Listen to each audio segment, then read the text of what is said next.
Lightning Rod's Quad Down, Thunderhead's Drop, and Mystery Mine's Dive Loop are all iconic Dollywood coaster elements. But are they the best part of the ride? In today's video, I'm gonna go through Dollywood and decide which element is the best on every single roller coaster. Before I begin, if you enjoyed today's video, consider subscribing, as it really helps a small channel like me grow. But anyways, going in no particular order, let's start with...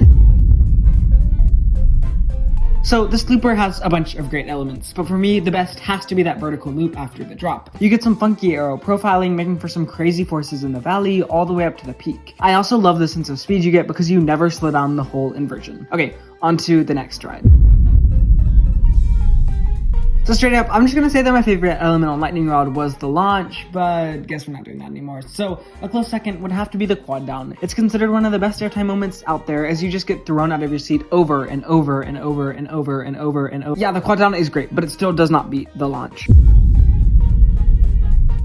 There are a ton of great elements on this family coaster, but to narrow it down, I think my favorite are the second launch. It's just so much fun and actually pretty powerful for a family coaster. Also, as a runner-up, I'm gonna say the forcible helix before the brakes.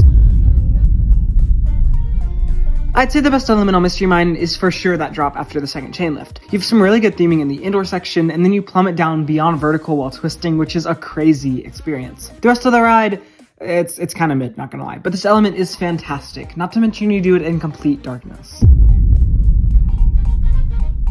Yeah, so there's not much to choose from here as it's a family coaster, but I'd say my favorite element is the overbank after the drop, because not only is it a great spectacle, but it also pulls some forces and you kind of get airtime. There's not much to choose from here, as Blazing Fury only has two coaster elements, but I do think the second drop is better than the first one. Like, the first one is okay, but then the second actually gives top tier ejector that I was not expecting.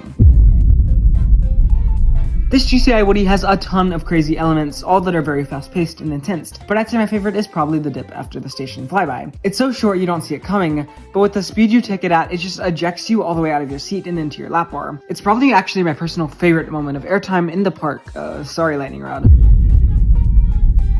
Fire Chase Express doesn't have too many crazy elements till the end when you get that blasted backwards out of the fireworks storm. You see fire to your left, hear a ton of sound effects, and then get launched pretty forcefully in reverse. The elements that follow the launch are pretty good, but nothing special. This one is definitely the standout.